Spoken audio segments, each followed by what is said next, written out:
ikaze bakunzi ba Victory TV mu kiganiro ubuzima buzima. Nkuko mubimenyereye mu kiganiro ubuzima buzima tuba turi kumwe n'inzobere mu by'ubuzima nyinshi zitandukanye.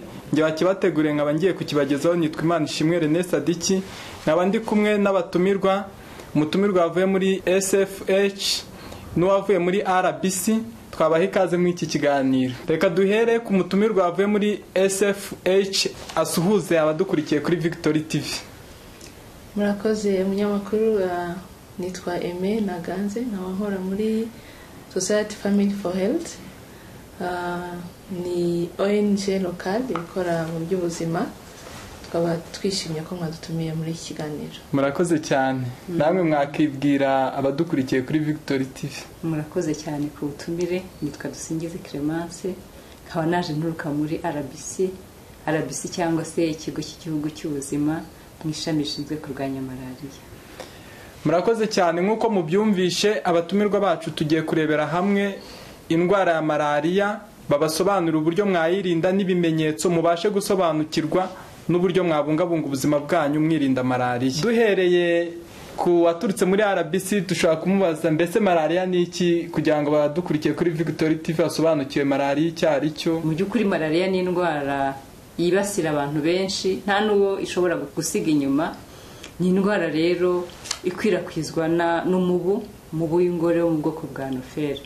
Twa dukoko dutera malaria, iyo urumye umuntu muzima umwinjizamo twa dukoko, uko kanya ukaba umwanduje ya malaria. Ariko umubu muzima utanduye ntabwo twavuga ko umubu ari gutera malaria, ahubwo umubu ukwirakwiza udukoko dutera malaria kuko usanzwe udufite. Ikindi hari ushobora kwibaza uti uwo mubu wo ubaho ute, uwo mubu twawo ubaho gute? Ugiye kugira ngo urwanye indwara ubanza kureba ikiyitera. Uwo mubu rero wororokera mu mazi, utera amagi mu mazi, y'amazi adatemba. Nk'ikinyabuzima cyose rero cyororoka biturutse mu gutera amagi, ikayatera mu mazi y'amazi adatemba. Amazi adatemba amaze hagati y'iminsi 3 n'iminsi 7 abatuje, noneho ya mibu igateramwe amagi. Nyuma ya minsi 7 nibwo ibyana by'imibu bishobora gutangira bamutangiye gukura, byakongeraho iminsi 3 cyangwa 4. Ni ukuvuga ngo mu byumweru 2 imibu yateye mu mazi iba yanakuze yageze mu bantu. Ni ukuvuga rero ngo ya mazi adatemba atabayeho, ntagira amahirwe yo kureka, na ya mibu ntabwo yagira amahirwe yo kugira gute, yo gutera amagi ngo ibeho yororoke. Hanyuma nyuma yo gutera amagi no kubaho nk'ikinyabuzima, ageraho naho ashaka, navuga ngo ahafatira imbaraga, aho iyo mibu ifatira imbaraga ni he? Ni mu byatsi. Ibi byatsi bikuze byigiye hejuru biri hafi y'urugo, imibu iva mu mazi, noneho igeze ko yaba yamibiguruka, ikenera bya byatsi bisusurutse kugira ngo ibashe kuhafatira imbaraga, none ikavamo ijya kugira gute, ijya kurya abantu. Ngiyo rero imibu itera amagi mu mazi, igakuriramo, yamara gukura ikaguruka, igashaka imbaraga mu byatsi bisusurutse bikuze, ikavamo ijya gushaka abantu mu mazu, ikavamo ijya gushaka abantu kugira ngo ibarye ibeho. Ngiyi imibu yindi idutera malaria. Ni ukuvuga ngo rero no mu ngamba zose uko abantu bakwirinda malaria, ni ugureba hahandi turuka, hahandi wamuzi se cyangwa se hahandi ubuzima bwayo butangirira. Murakoze cyane. Nk'ibimenyetso mwatubwira, nk'ibimenyetso bigaragara nko ku muntu yenda ni urugero urwaye malaria wariwe n'iyo mibu. Yego, murakoze cyane. Ibimenyetso bya malaria ni byinshi, ariko hari ndavuga iby'ingenzi bya bindi wita simusiga, icyo umuntu wese utwumva, umunyarwanda wese utwumva cyangwa umuturarwanda wese ushobora kumva ikiganiro kuri televiziyo yasobanukirwa, akavuga ati iki ni inyumva koko ndakeka ko ari malaria kandi nihutire kwa muganga. Icya mbere ni ukubabara umutwe, icya kabiri ni ukugira umuriro, ukagira umuriro mwinshi, ndetse umuntu agakumva aratengurwa, akababara mu ngingo, akananirwa no kurya. Ibyo ni ibimenyetso simusiga bya malaria. Umuntu wese ubibonye, ubyiyumvisemo, tumushishikariza kwihutira kujya kwa muganga ku kigo nderabuzima kimwegereye cyangwa se ku mujyanama w'ubuzima mu mudugudu aho atuye, kuko ibyo ni bya bimenyetso uvuga ngo nimbona iki ngiki uwo mwanya ntekereze ko ari malariya naba ndwaye. Mwatubwira nk'abantu bakunda kuzahazwa na malariya muri rusange? Murakoze. Mu by'ukuri malariya nko natangiye mbibabwira ni indwara yibasira abantu bose. Nabwiye ko iterwa n'umubu, kandi umubu ntabwo utoranya, abantu bose irabibasira ikanabamerera nabi, ariko hariho ibyiciro byihariye bitewe n'imiterere yabo, bitewe n'uko bameze, naho ubuzima bw'abantu bugenda butera imbere. Abagore batwite ndetse n'abana bari munsi y'imyaka 5, abo bari mu cyiciro cyihariye. Iyo malariya ibagezeho bababara cyane, ibazahaza kurusha abandi, ndetse bakagira n'ingaruka zikomeye kurusha iz'abandi. Hereye ku bagore batwite, umugore utwite aramutse arwaye malariya aba ari ibyago bikomeye, kuko hari ubuzima bwe hakaba n'ubuzima bw'umwana uri mu nda. Mpereye nko ku buzima bw'umwana uri mu nda, malariya ishobora kumugiraho ingaruka zikomeye, akabyara umwana udashyitse, agakuramo inda se, akabura amaraso. Murumva ko ubuzima bwe n'ubwo watwite buba bugiye mu kaga. Kubera iki? Kubera malariya. Byongeye kandi mu gihe umubyeyi atwite, buriya mu budahangarwa n'intege nke n'intege ze hari ukuntu ziba zigenda zigabanukamo. Akaba ariyo mpamvu rero iyo mu mubiri hari ikintu cyatumye intege zigabanukamo, hakajyamo n'indwara, biba bibi kurushaho. None urumva ko biva no ku mubyeyi bikagera no kuri wa mwana atwite. Hakaba rero n'abana bo hasi y'imyaka 5. Abana bo munsi y'imyaka 5 nabo, mu by'ukuri abana murabizi ko abana kugira ngo imikurire yabo igende neza, kugira ngo bakure neza, basabwa kwitabwaho bihagije, bakagaburirwa indyo yuzuye, bakitabwaho, bakarindwa indwara, kugira ngo bwa budahangarwa bw'umubiri wabo bukomeze butere imbere, bukomeze bujye imbere. Murakoze cyane. Mbere yuko tujya mu karuhuko, twagira ngo tubibutse ko muri iki kiganiro turi kumwe na koperative Zirumuze. Akaba ari koperative ikora imiti ikanasuzuma indwara nyinshi zitandukanye igendeye ku bimera. Abakunzi b'iki kiganiro bacikanywe n'ibindi biganiro bashobora kugisanga kuri YouTube, aho bakandikamo ubuzima buzima bakabona n'ibindi biganiro byinshi byatambutse. Zirumuze sawa sawa.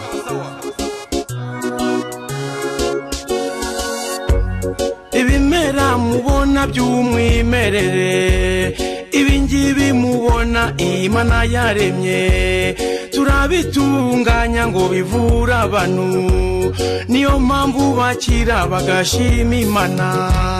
Zirumuze we. Mu rwego rwo kwihesha agaciro no guteza imbere ibikomoka iwacu Made in Rwanda, ifatanije na Victory TV, koperative Zirumuze bafite imiti gakondo ijyanye n'igihe ku ndwara zikomeye nka mibe n'izindi zinyuranye. I Kigali mwadusanga haruguru y'ahahoze isoko ry'imyenda rya Nyabugogo ku Muhima, muri etaje y'ubururu hejuru y'amasoro kwa Monika ujya Fresheri. Telefone ni 0784467369. Nyabugogo ni mu nyubako nshya y'amashyirahamwe harebana na Wasake. Telefone ni 0783772277. I Musanze ni ku isoko ry'ibiribwa rya Musanze bakunda kwita Kariyeri, imbere ya Rwanda Revenue Authority ku muryango wa 69. Telefone ni 0788467166. Naho i Rubavu mwadusanga muri gare ya Gisenyi indani ku muryango wa 14. Kuri telefone twabonekaho ni 0786467265. Zirumuze ukoresha iby'iwacu. Zirumuze we. Kugira ngo mbabaze ingaruka za malariya muri rusange. Malariya ni indwara izahaza ubuzima bwacu twese, nubwo nibanze kuri ibyo byiciro iri tuzahaza twese.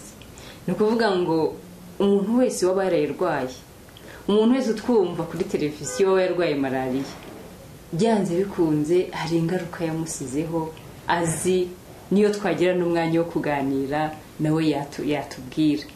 Ingaruka ya mbere nawe urabizi, abantu bafite umurwayi mu rugo, ibibazo bahura nabyo.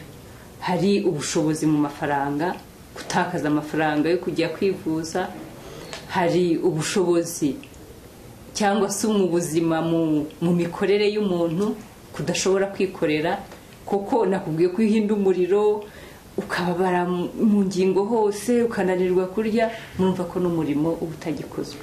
Hari ukudashobora kwikorera, hari noneho na bwa buzima wumva bugucika ndetse no gupfa. Noneho hariho n'ikindi, n'umuryango muri rusange. Iyo umuntu ageze ku rwego rwo kujya mu bitaro, hari we ubuzima bwe kuba ntacyo kimara, ntacyo yikora ngo yiteze imbere, noneho n'abagize umuryango ari ugusiragira mu mayira bajya kumugemurira, kujyana ingemura bizi, niba utuye mu birometero bingahe, umurwayi agomba kwitabwaho no kugemurirwa, urabyumva, uwo muriho mu bitaro urabyumva. Ibyo byose ni iki?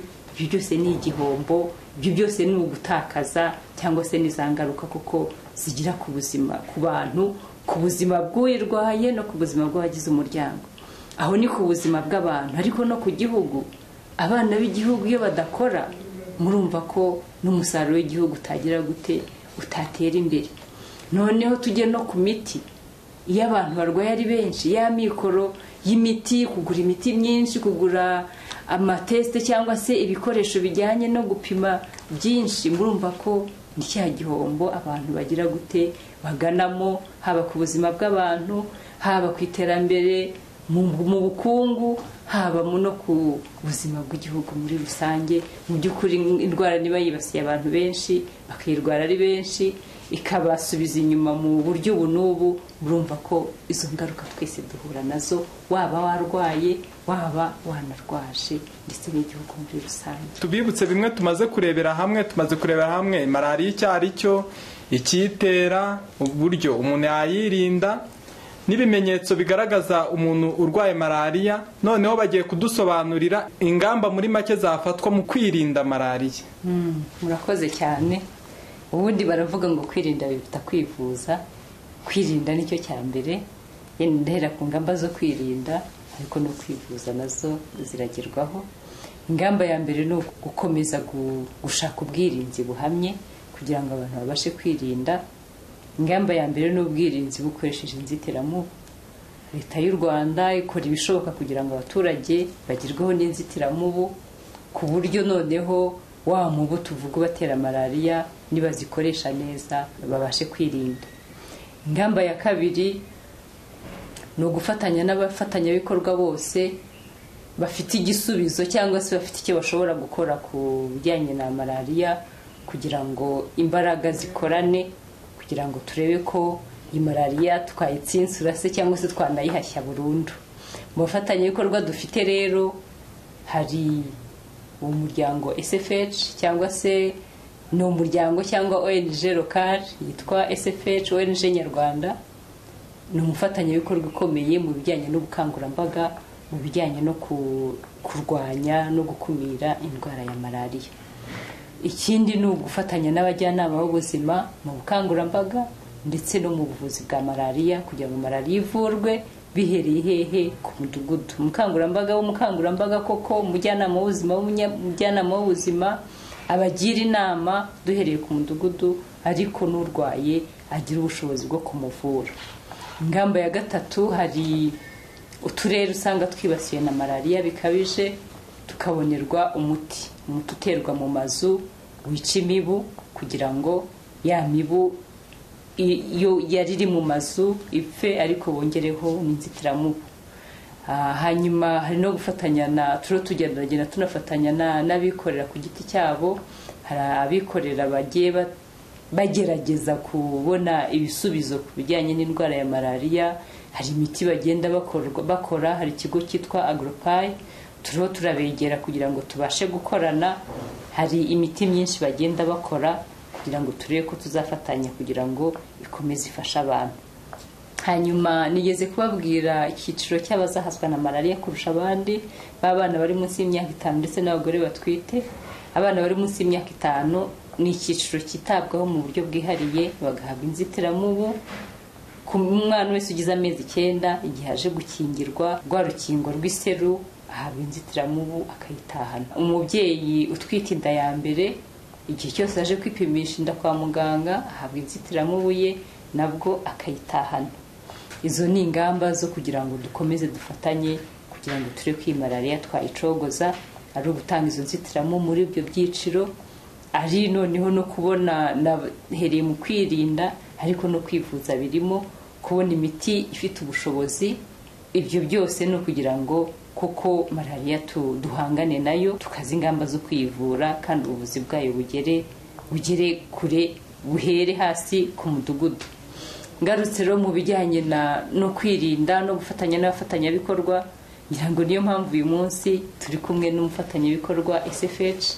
Hari byinshi bakora, hari izindi mbaraga bakoresha kugira ngo duhangane na malariya, kugira ngo abanyarwanda basobanukirwe n'ibijyanye na malariya ndetse babashe no kugira gute no kuyirinda. Uyu ni umwanya uri kugira ngo abantu basobanukirwe, abantu bumve ko malariya nta kindi kiyitera, iterwa n'umubu, kandi ko malariya nta kindi kiyivura, kwivurwa n'umuti wo kwa muganga kandi babanje kumupima bakamenya ko ari nayo koko. Murakoze cyane. Umukozi wa SFH agiye kudusobanurira nk'uburyo imiti bakoresha, ushobora gukora iyo miti bakoresha mu kurwanya malariya, uburyo ikora n'uburyo mwayibona. SFH ni umuryango nyarwanda udaharanira inyungu ukora mu by'ubuzima, harimo na malariya n'izindi ndwara zandura cyangwa se zitandura, ndetse n'ubuzima bw'umubyeyi n'ubw'umwana. Tukaba dukorana nayo na Minisiteri y'Ubuzima cyangwa se ikigo cy'ubuzima, ikigo cy'igihugu gishinzwe ubuzima mu ngamba zitandukanye. Wenda tugendeye ku cyo turimo gukora uyu munsi cyangwa se ikiganiro cy'uyu munsi, twe rero ikintu kinini twizera cyangwa se tugenderaho ni ibyo yavuze byo kwigisha abantu guhindura imyumvire n'imyitwarire. Nk'ibyo yagendaga tubwira bijyanye no kwirinda. Urumva kwirinda nuko umuntu abanza kumenya, akagira amakuru, akaba yamenya amakuru ngo iyi malariya kuko ni indwara kiyifata gute, bya bimenyetso yavugaga. SFH rero ntago dukorera hano aho twicaye wenda muri Kigali gusa, dufite hano dukorera mu ntara zitandukanye, tugera hasi mu baturage, tugakora imirimo itandukanye cyangwa se ibikorwa bitandukanye, harimo iby'ubukangurambaga.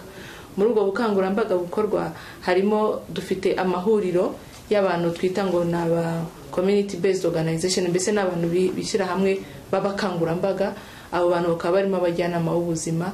Hanyuma mu byo bakora ibintu byo kwigisha, ni ukuvuga ngo tubaha ubushobozi n'ubumenyi, nabo bakagenda bakigisha mu ngo z'abantu, bagakora ibyo bita ngo ni isura ry'ingo cyangwa se home visit, bakangurira abantu bya bindi yatangiye avugaho mu bororokera, kugira ngo bigishe abantu ko bagomba kwirinda kugira ibya biziba bireka impande y'urugo kugira ngo umubu utazazikororokeramo, no gutema bya bihuru bikikije urugo, kuko ubundi kurwanya malariya bijyanye no kugira isuku ahantu hagukikije, yaba ari umuturanyi wawe cyangwa se nawe ubwawe.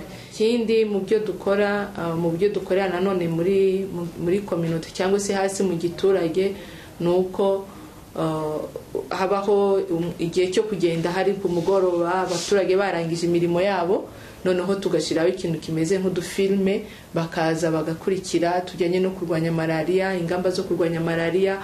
Ni uruhare buri muntu wese afite, n'uruhe umuturage, umugabo, umugore, urubyiruko, n'uruhe ruhare, kugira ngo buri muntu wese yumve ko muri iyi ntambara yo kurwanya malariya cyangwa se urugamba dufite rwo guhasha malariya, umuntu wese yumve ko abifitemo uruhare.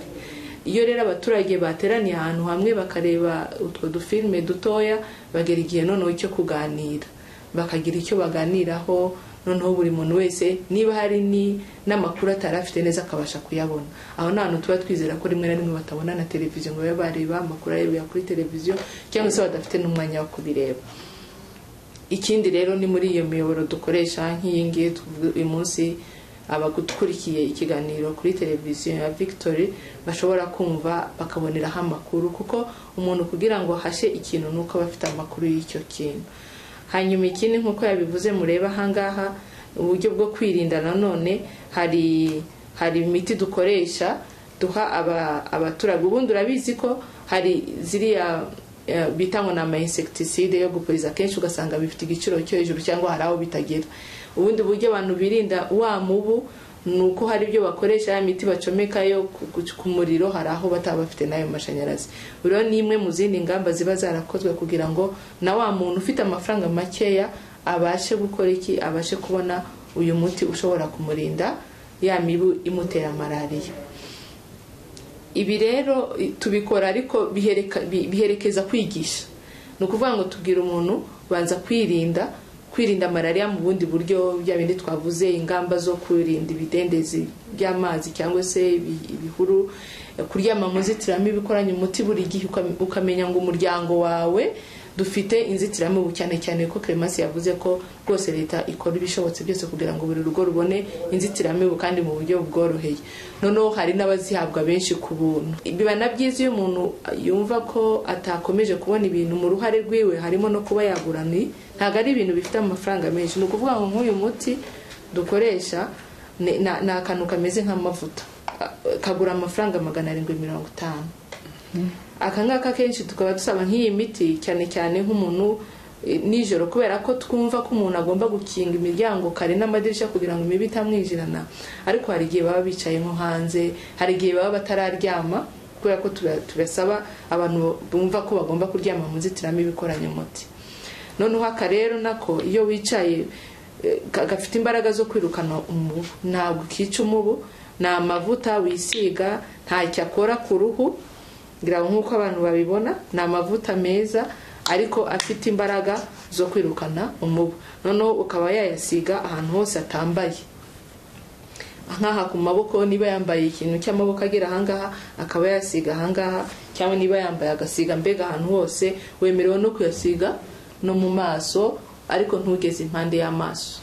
Ahangaha ahantu hose utekereza ko umubu ushobora kurya, no ku maguru. Ni n'amavuta nahumura neza, nta kintu atwara ku mubiri. Aka kakagura amafaranga 750 kandi wagakoresha igihe kinini, kubera ko twatekereje ko hari ushobora kubura ayo mafaranga. Tukiri hano gatoya, reka nkubaze kwa kangaka se barakafungura nka kwa kundi bajya bafungura utuntu bashyiramo glycerine? Kubera ko ntago ari amavuta yo kwisiga, ni akantu, ni umuti ukozwe mu buryo bw'amavuta yo kwisiga ariko ufite imbaraga. Ni ukuvuga ngo iyi mpumuro yayo ituma umubu kugeraho ntubashe kukurya, yirukana umubu. Ariko ntabwo bayafungura, bayisiga uko ameze. Kandi uyisiga mu gihe ahantu uri utekereza ko hari imibu, cyangwa se uryamye ukaba watekereza ko wenda ubundi byiza ni ukuryama mu nzitiramibu. Nibyo tuvuga ko buri rugo rugomba kugira inzitiramibu ikoranye umuti, ariko mu gihe batararyama akaba yakisiga. Ikintu gusa impamvu ngashyizeho ni ukugira ngo mare abantu impungenge ko ntacyo gatwara umubiri, kanahumura neza nta kibazo. Akandi ni akangaka, kubera ko ni umwe n'uyu nguyu, ngira ngo murabibona. Iyo nuko twatekereje ko hari umuntu udashobora kubona aya mafaranga 750 ariko akaba yabona amafaranga, afite uburenganzira bwo kuba yagura aka kantu kamwe. No kuvuga ngo nkaka kagura amafaranga 100, kakaba gakozwe kimwe naka, kugira ngo wa muturage utari, cyangwa se wa muntu ufite ubushobozi bukeya udashobora kubona yangaya, abe yabona kangaka, kugira ngo muri za ngamba zo kwirinda malariya. Ikindi dukora rero nako barakisiga, nako ni kimwe n'uyu nguyu. Ni ukuvuga ntaho bitandukaniye, ni uko gusa ari mu buryo bwo kugabanya guha umuntu bijyanye n'ubushobozi afite, kugira ngo ntihagire ucikanwa ngo avuge ngo ntabwo nabonye, ntabwo nshoboye kugura uriya muti. Iyi nayo imeze nka gafite umwotsi, uragatwika, urabona ukuntu kameze. Aka ni akantu uterekaho, hano harimo utuntu 10 tumeze nka buji, noneho hakabamo utuntu 10. Umwuka wayo, umwotsi wayo, ni ukuvuga ngo ufata kamwe muri aka ngaka, urabona harimo utuntu 10 ahangaha, hano ni 5 n'uruhande ni 5. Noneho aka nako umuterekaho, ugafata kamwe ukagacana, barangiza kugacana ugatereka ahantu. Biba byiza kubera ko gafite umwotsi wirukana imibu. Bya bindi Clemence yavuze, ni ukuvuga ngo uyu umubu uhuye n'uyu mwotsi cyangwa uhuye n'iyi mpumuro, utakaza ubwonko bwayo, ntabwo buba bufite imbaraga zo kuba, utakaza imbaraga zo kujya kuba zaruma umuntu, ahubwo urahunga. Ntabwo byica imibu ariko bituma umubu utakuruma. Noneho iyi ngiyi ikiza cyayo ni uko ushobora kuyishyira ahantu abantu bicaye nko hanze cyangwa se impande mu muryango, ariko biba byiza niba ari mu nzu ukaba yakingura amadirishya, kubera ko umwuka wayo uba ukazemo cyane ku buryo ugomba kwirukana n'imibiri kureho gatoya pane ya indi yakwegereye gusa. Aka rero ko kagura amafaranga 500. Mu mafaranga 500 hano harimo utuntu 10 ni ukuvuga ngo n'utuntu akantu kamwe kagura amafaranga 50. Kakaba gashobora kwirukana imibu mu gihe cy'amasaha 8. Niba wagacanye ushobora no kugacana wamara amasaha n'ubwo ugiye kuryama, kubera ko umuntu agomba kuryama mu nzitiramibu ikoranye umuti, ukaba wakazimya ejo mu gitondo ukongera undi munsi ukurikiye ukongera ugacana. Kakarinda mu masaha 8, umva ni amasaha maremare cyane. Utungutu two iyo umuntu yakisize umubu ushobora kutakuruma mu gihe cy'amasaha 4. Urumva niba tuvuga ngo akenshi guhera ku masaha 10 za nimugoroba kugeza wenda saa 4 nibwo abantu benshi baba batangiye kuryama, cyangwa se saa 2 za nijoro, hari ingamba nyinshi cyane zo kuba abantu tutakwandura malaria. Ikintu cyangombwa gusa nkuko yabivuze nuko dufatanya twese n'itangazamakuru, kuko turyizera nk'abantu badufasha gutanga amakuru, kugira ngo twigishe abantu, tugeze amakuru ku batayafite. Hanyuma nkuko twabivuze, guhindura imyumvire n'imitwarire, cyangwa umuntu kumva ibintu akumva ko abifitemo uruhare. Ni urugendo rwa buri munsi, ni uguhozaho bya buri munsi, ariko tukaba tubifitemo uruhare twese dufatanyije. Twizera ko birashoboka kuba ingamba nyinshi cyane zirahari zatuma abanyarwanda turandura malaria burundu. Tukiri kw'iyi miti abantu bayisanga nkahe? Iragurishwa mu maduka cyangwa baza nko kuri SFH kuyigura? Urakoze cyane, icyo ni ikibazo cyiza. Nkuko nakubwiye ngo SFH iri mu ma district yose, noneho nk'utuntu hari ahantu usanga nko mu centre de santé ziba zihari. Hanyuma noneho no mu ma centre mu giturage dufite abantu bacu baba bafite iyi miti bayigurisha aho bashobora kuyisanga. Noneho hejuru y'ibyo bwa bukangurambaga dukorera hasi mu giturage tuba tubifite buri gihe. Hanyuma abo bantu nagira ngo nsaba abantu bakurikiye televiziyo ko mu turere twose turahagera, kandi mu turere twose dufite abantu bagurisha baba bafite iyi miti. Kuvuga ngo dukorana n'abacuruzi baza bakadufata bakagenda bakatugurisha. Nabo tunabashimira cyane kuko bari mu bamwe badufasha kuba bageza izo ngamba ku baturage babigenewe.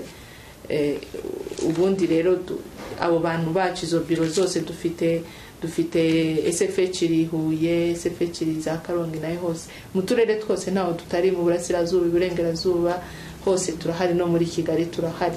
Ariko noneho no mu giturage tujyayo, hanyuma tukagira n'abo bantu bazicuruza baba dufite baducuruza. Zirumuza sawa sawa.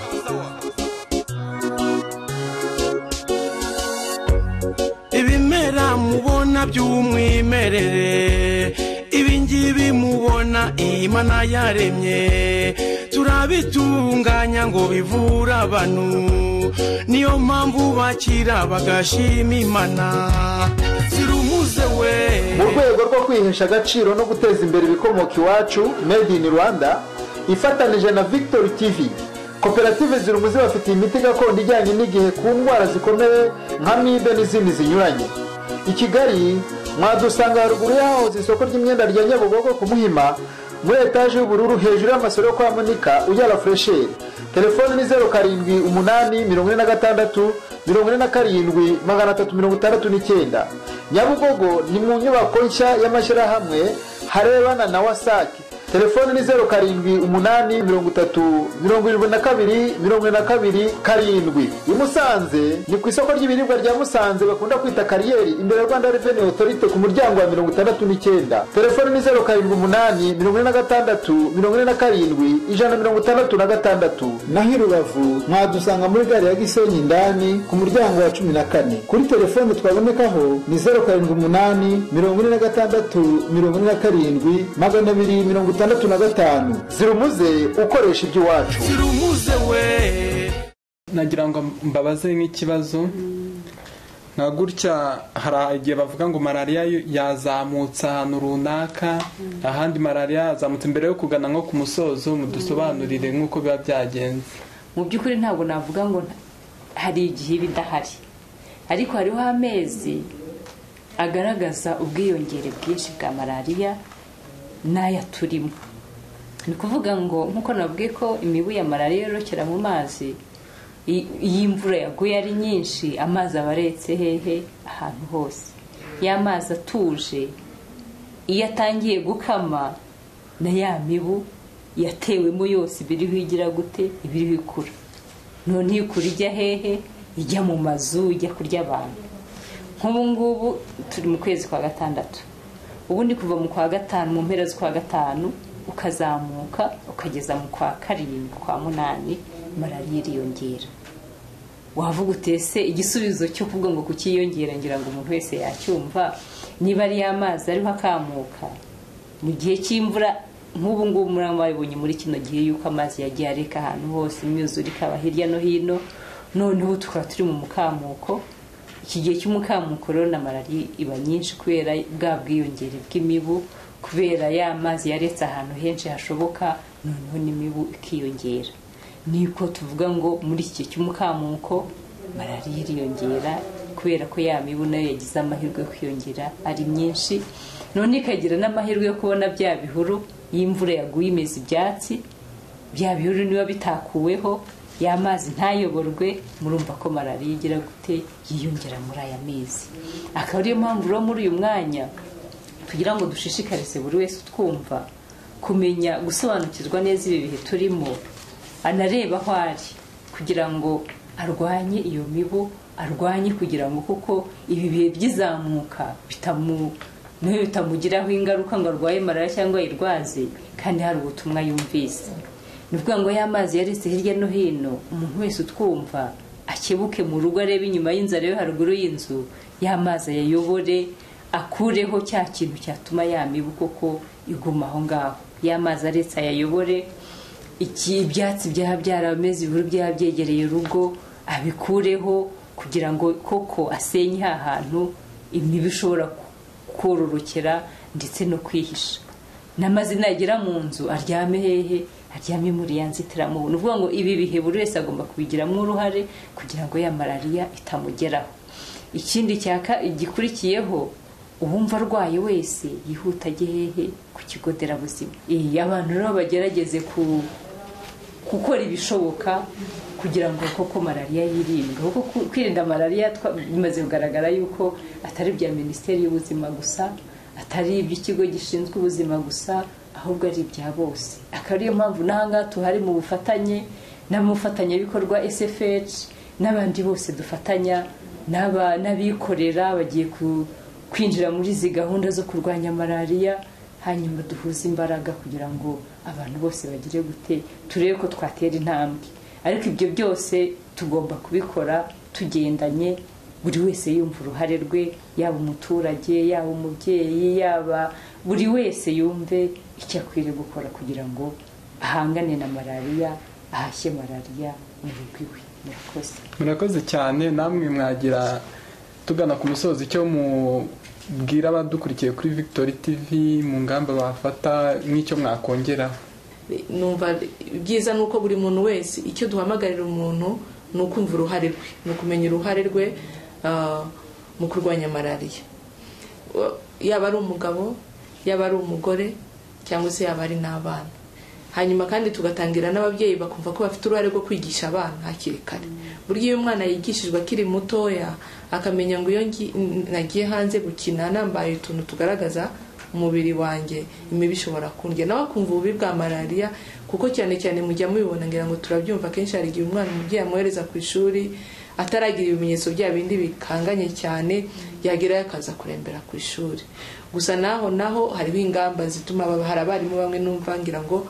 bahawe ubushobozi bwo kuba bashobora gupima abana no kubaha imiti ariko mbere yuko tujya ku rwego rwo kwivuza nitubanze twirinde nkaba numva rero ko twabonye umwanya wo kugera ahangaha kuri iyi televiziyo dusaba abadukurikiye bose ngo uruhare ni urwanjye uruhare ni urwawe uruhare ni urwa buri wese uruhare ni urwacu nk'abafatanyabikorwa bakora muri media uruhare ni urwa buri wese no kuba ijisho rya mugenzi wawe iyo niba ngewe ku rugo rwanjye ngerageza gukora bya bindi byose bisabwa kugira ngo narabigize umuco nkumva ko ngomba gufata uruhare mu kurinda umuryango wanjye malariya ariko niba mugenzi wawe ku rundi rugo we akimeze kwa kundi n'ubundi mibi zava ahandi ize hariya kandi niba yo hari umubu wariye umuntu urwaye malariya azaza n'umuruma nawe umutere malariya. Hari igihe abantu bibaza ngo malariya yandura gute, ukibaza ni gute mu muryango umuntu umwe arwaye malariya n'undi akarwara n'ubundi iyo usanze na wa mubu udatera malariya ukaza ukaruma umuntu urwaye malariya ukongera ukaza ukaruma undi, imutera ni mu maraso. Ibyo ni ibintu rero twese tugomba kumenya, kandi iterambere rirambye ry'umuryango ni uruhare rw'abagize umuryango, ntabwo ari uruhare rwa meya, ntabwo ari uruhare rw'umuyobozi w'inzego z'ibanze, oya ni uruhare rw'umuryango. Tukaba dusaba rero kugira ngo nyamuneka birashoboka ko twakwirinda malariya, ingamba zirahari, uburyo burahari, ubushobozi buri muri twebwe, dufatanye nk'uko yabivuze mugenzi wanjye, twirinde malariya kuko kwirunda biruta kwivuza, cyangwa se twigisha abantu. Murakoze cyane. Murakoze namwe, murakoze cyane kwitabira ubutumire bwacu, nitwongera kubakenera tuzabatumira. Murakoze cyane namwe bakunzi ba Victory TV, tubararikiye kunogerwa na gahunda nziza Victory TV yabateguriye.